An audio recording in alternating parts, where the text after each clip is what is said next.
ব্রের সেই বইটা আমি এখানে, এটা বি সেকশনের ক্লাসরুমে আছে। আমি এই মুহূর্তে বি সেকশনের কম্পিউটারে আমি কপি করে দিয়েছি, এ সেকশনেও আমি পরে দিব ইনশাল্লাহ।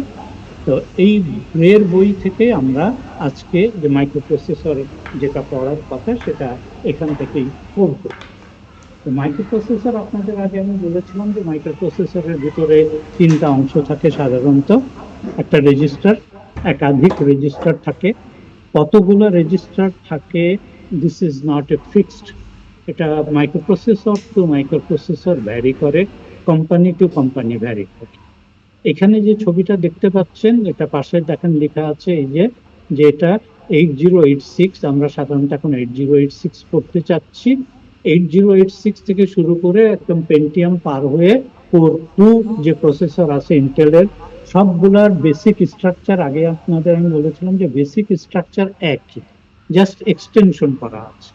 এই ছবিটা পুরা ছবি দেওয়া আছে, ভেতরে 8086 এর জন্য কোনটুকু প্রযোজ্য সেটা আপনাদের দেখিয়ে দিচ্ছি আমি, এবং সেইটুকু আপনাদের এই মুহূর্তে আমরা করব। এরপরে আমরা যখন 286 এ যাব, 386 এ যাব বা ইভেন পেন্টিয়ামে যাব, তখন এই ছবিটা আস্তে আস্তে পুরাটা আমাদের কাজে লাগবে। তো যেটা বলছিলাম যে আপনার মাইক্রোপ্রসেসরের ভিতরে থাকছে রেজিস্টার, নাম্বার অফ রেজিস্টার, একটা এএলইউ থাকে, অ্যারিথমেটিক লজিক ইউনিট, এবং থাকে আপনার কন্ট্রোল ইউনিট। আমরা এই রেজিস্টার ইউনিটটাকে আজকে একটু ভালো করে দেখার চেষ্টা করছি। তো এইটা হচ্ছে ইন্টারনাল স্ট্রাকচার। এই যে চ্যাপ্টার দেখেন 2.1 ইন্টারনাল মাইক্রোপ্রসেসর আর্কিটেকচার, 86 এর ইন্টারনাল আর্কিটেকচার কেমন সেইটা এখানে দেখানোর চেষ্টা করা হয়েছে।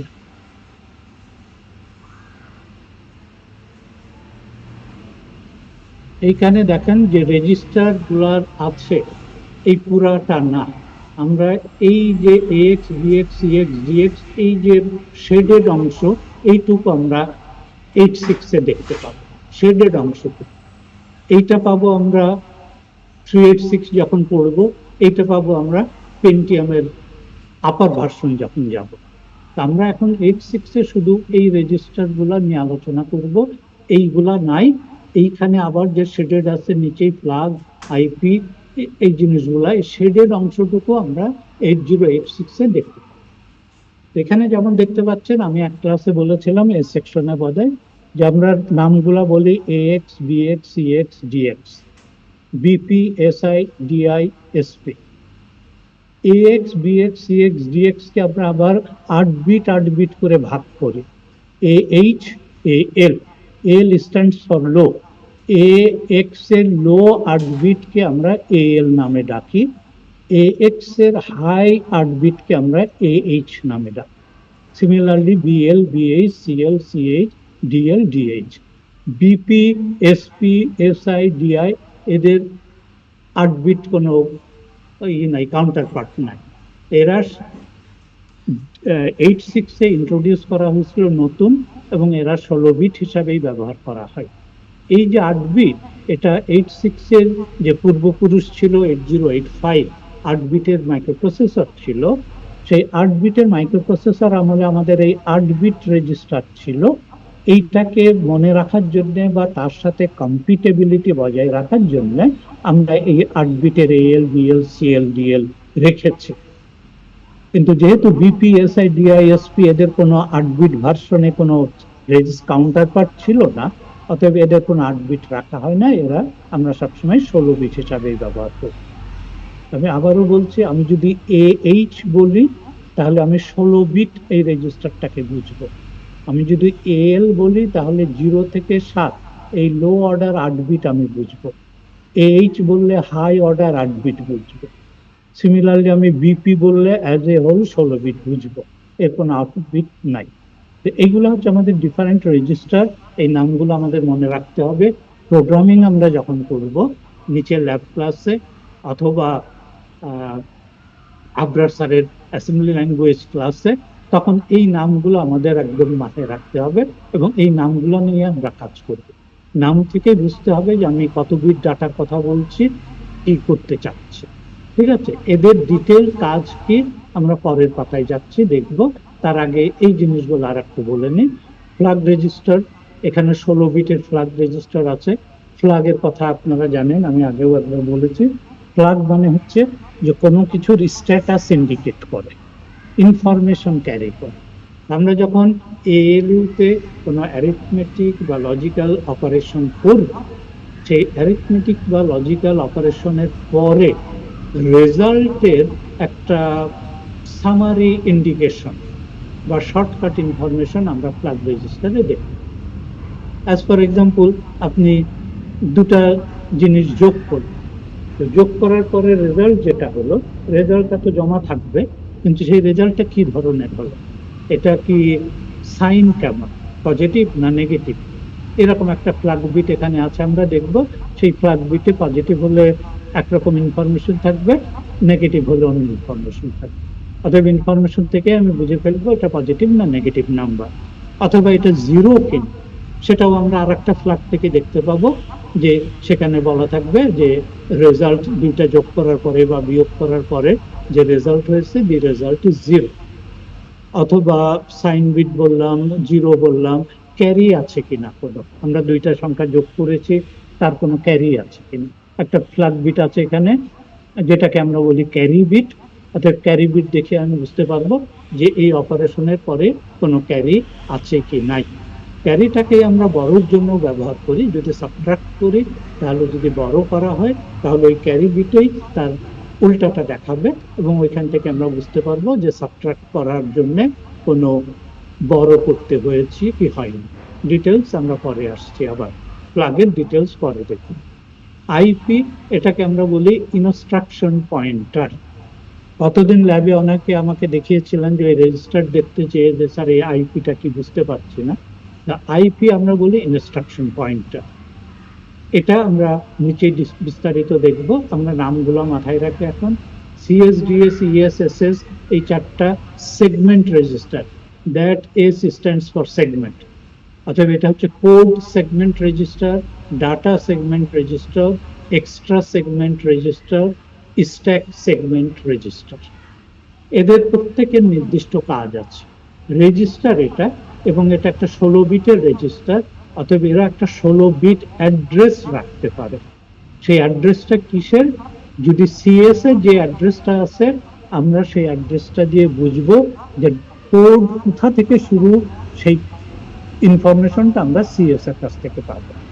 মেমোরি আগেই বলেছি, আপনারা জানেন যে 861 মেগাবাইট মেমোরি অ্যাড্রেস করতে পারে। 1 মেগাবাইটের কোন অংশে আমি কোড লিখে রেখেছি, আমার প্রোগ্রাম কোথায় আছে, তার শুরুটা কোথায়, সেই শুরুটা সবসময় সিএস এ থাকবে। ডাটা কোথায় আছে সেটা ডিএস এ থাকবে, data segment.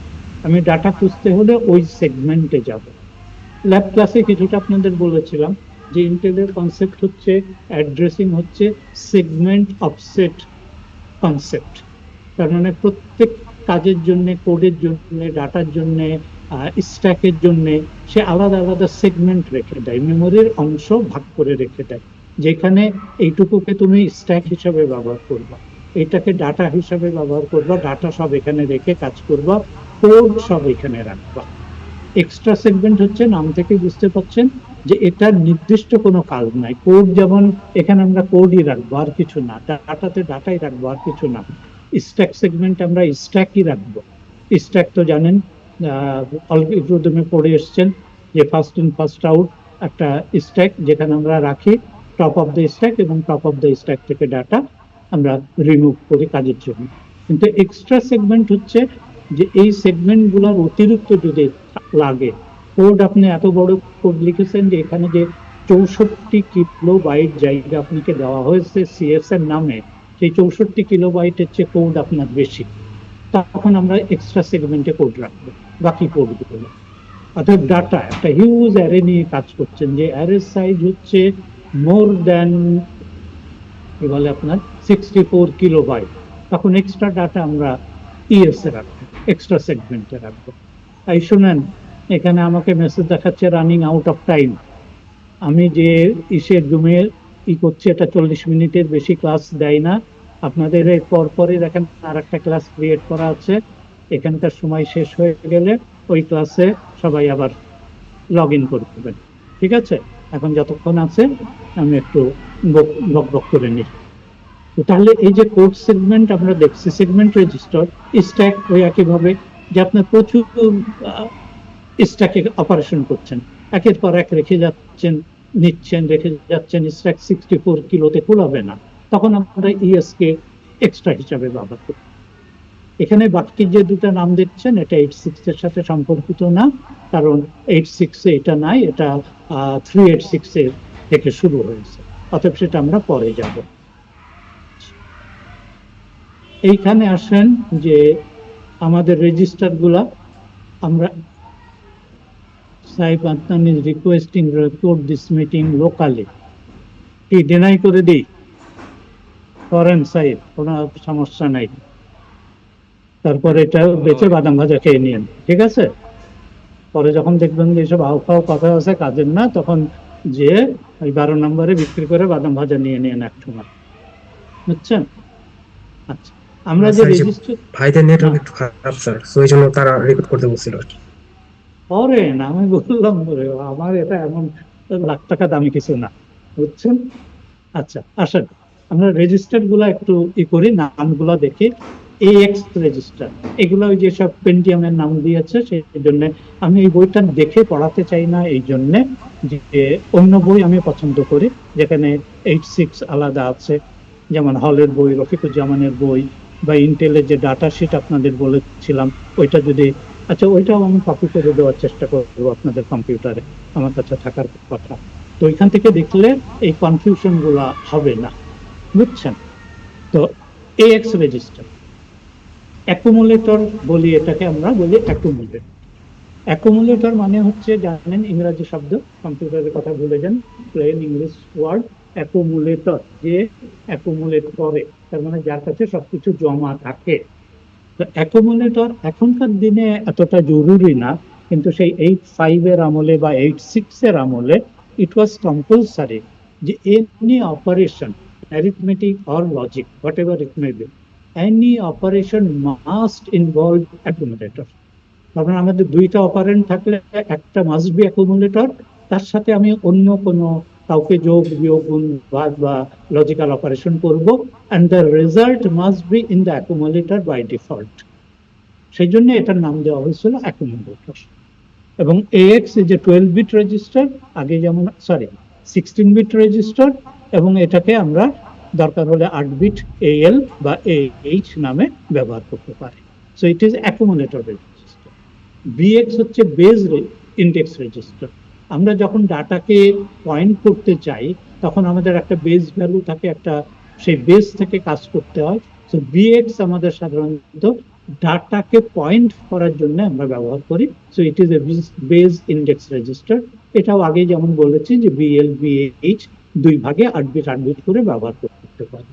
CX count register, আমরা যে ধরনের কাউন্ট করব, এটা আবরার স্যার আরো বিস্তারিত এই সমস্ত ইনস্ট্রাকশন দেখাবেন। লুপ নামে একটা ইনস্ট্রাকশন আছে, লুপ নাম থেকে বুঝতে পারছেন যে আমরা কতবার একটা জিনিস লুপ করব। রিপিট একটা ইনস্ট্রাকশন আছে, এই রিপিট লুপ জাতীয় ইনস্ট্রাকশন গুলা কতবার করতে হবে তার হিসাব রাখার জন্য আমরা CX রেজিস্টারকে ব্যবহার করি। এখানেও এই যে লেখা আছে দেখেন, লুপ, REP মানে হচ্ছে repeat, repeat equal, repeat not equal, এই জাতীয় জিনিসগুলা আমরা ইনভ্যারিয়েবলি CX রেজিস্টার ব্যবহার করতেই হবে। এটা অন্য কোনো রেজিস্টার দিয়ে আপনি এই কাজ করতে পারবেন না। অন্য রেজিস্টার দিয়ে অন্যভাবে করতে পারবেন। Recording in progress. বা লুপকে আপনি লুপ বা রিপিট এই ইনস্ট্রাকশন অন্য রেজিস্টারকে দিয়ে ব্যবহার করতে পারবেন না। আপনি যদি লুপ রিপিট ব্যবহার করেন তাহলে আপনাকে অবশ্যই CX ব্যবহার করতে হবে।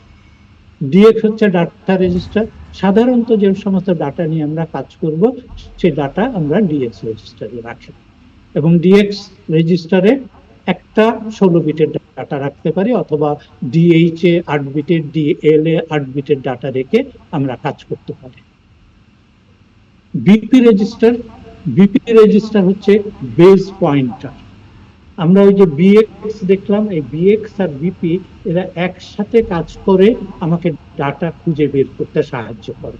বেস পয়েন্টার আর ওটা হচ্ছে বেজ ইন্ডেক্স। ডিআইএসআই নাম দেখতে পাচ্ছেন, ডেস্টিনেশন ইন্ডেক্স এবং সোর্স ইন্ডেক্স। অনেক সময় আপনারা যেটা সি প্রোগ্রামিং এ করেছেন, যে একটা স্ট্রিং এক জায়গা থেকে আরেক জায়গাতে কপি করছেন ক্যারেক্টার বাই ক্যারেক্টার। তো যেখান থেকে নিচ্ছি সেটাকে আমরা বলি সোর্স, আর যেখানে কপি করছি সেটা হচ্ছে ইন্ডেক্স, সরি ডেস্টিনেশন। এখন সোর্সে কতদূর কপি করলাম আর ডেস্টিনেশনে কত দূরে লিখলাম, কোথায় লিখবো, কোথা থেকে পড়বো, কোথায় লিখবো, সেই ক্যারেক্টারটা তো আমাকে পয়েন্ট আউট করে রাখতে হবে। প্রতিবার আমি একটা করে পড়বো আর বাড়াতে থাকবো। তো এইটার জন্য আমরা এই দুইটা রেজিস্টার ব্যবহার করি, ইন্ডেক্স হিসাবে ব্যবহার করি। যে এখানে আমাদের বলা থাকে যে সোর্সের ইন্ডেক্স এখন কত, তার মানে ওইখানে আমি ডাটা পড়বো, ডেস্টিনেশনের ইন্ডেক্স কত, ওইখানে আমি ডাটা লিখবো। সেই কপি করার কাজে সাধারণত আমরা সোর্স এবং ইন্ডেক্স রেজিস্টারটাকে এক্সটেন্সিভলি ব্যবহার করে থাকি। আর 8 থ্রু R15 এটা আমাদের যেহেতু 86 এ নাই, এটা এখন আপাতত বাদ, আমরা পেন্টিয়ামের সময় ওটা দেখব। এটা হচ্ছে আমাদের ফ্ল্যাগ রেজিস্টার। বিশাল একটা ফ্ল্যাগ রেজিস্টার দেখানো আছে, কিন্তু এখানে এই 16 বিট পর্যন্ত আমরা ব্যবহার করব। এইখান থেকে 0 থেকে 15 এই 16 বিট হচ্ছে, যেখানে লেখা আছে দেখেন 8086 এ, 8086 এই তিনটা খালি ফেলা আছে। 8086 এ এই কয়েকটা ব্যবহার করা আছে, ওডিআইটি এসজেড এপিসি, এগুলা 86 এ ব্যবহার করা আছে। যদিও 86 এর প্লাগ রেজিস্টার 16 বিটের register, but these are the unused. এই তিনটা এখানে নাম লেখা আছে, এটা লেখা আছে দেখেন 286 এ আমরা এই তিনটার চেহারা দেখব, 86 এ এইগুলাই আমরা দেখব। তো এইখানে আচ্ছা, এই এটা আছে নিচে আছে ফ্ল্যাগ রেজিস্টারে, তার আগে স্পেশাল পারপাস রেজিস্টার বলছে। স্পেশাল পারপাস রেজিস্টার এই যে আইপি ইনস্ট্রাকশন পয়েন্টার যেটা দেখালাম উপরে আপনাদের, ইনস্ট্রাকশন পয়েন্টারটা কি করে, বি কেয়ারফুল, খেয়াল করে শুনবেন এবং এটা মনে রাখার চেষ্টা করবেন। Instruction pointer always points to the instruction to B executed next, never the current instruction. Never, be careful, current instruction is being executed, এটার আর কোনো হিসাব নিকাশ রাখার কোনো দরকার নেই। সে একটা এক্সিকিউট করতে শুরু করে দিয়েছে, অথবা এটা আর তার হিসাব রাখার দরকার নেই, সে হিসাব রাখবে এরপরে আমাকে কোনটা করতে হবে। Next instruction to B executed, and that is pointed by the instruction pointer. That is why it is instruction pointer. It points to the instruction to be executed next. এটা একটা 16 bit register, and it is very much special purpose register. উপরে যেগুলো আপনাদের দেখালাম, AX, BX, CX, DX, BP, SP, SP-টাও special পারপাজে আমি বলি, SI, DI, এটা হচ্ছে আমরা নাম বলি সাধারণত জেনারেল পারপাস। এটা দিয়ে আমরা যে কোনো কাজে ডাটা রাখতে পারি, অন্য যে কোনো কাজে এগুলাকে আমরা ব্যবহার করতে পারি। বাট স্পেশাল পারপাস তাকেই বলে যার শুধুমাত্র স্পেশাল কাজই আছে, এটাকে দিয়ে অন্য কাজ করানো যাবে না। আইপি কে যদি আপনি অন্য কাজে ব্যবহার করার চেষ্টা করেন, একদম তালগোল পেটে যাবে, কারণ আর তখন next instruction to B executed এইটা আর কেউ হিসাব রাখার কেউ থাকবে না, সো আপনার প্রোগ্রাম হ্যাং করে। So it is very special purpose register. It always points to the next instruction to be executed. একইভাবে stack pointer SP, it always points to the top of the stack. এটাকে যদি আপনি general পারপাসে ব্যবহার করার চেষ্টা করেন, কোন বইতে দেখবেন এটাকে জেনারেল পারপাস রেজিস্টার বলেছে, ইভেন ইন্টেল নিজেও এটাকে জেনারেল পারপাস রেজিস্টার বলে দাবি করে। কিন্তু এটাকে যদি আপনি জেনারেল পারপাস রেজিস্টারে নিয়ে যান, তাহলে আপনি স্ট্যাকের হিসাব আর হারিয়ে ফেলবেন। তখন টপ অফ দ্য স্ট্যাক কোথায় আছে আপনি বলতে পারবেন না। অতএব স্ট্যাকে কিছু রাখা বা স্ট্যাক থেকে কিছু বের করা আপনার জন্য আর একেবারেই সম্ভব হবে না। ফ্ল্যাগ রেজিস্টারেও এরকম একটা very much special purpose register, এখানে আমাদের বিভিন্ন রকম কন্ডিশন গুলোকে রিফ্লেক্ট করে।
পেঁচানো মানুষ দেখতেছে।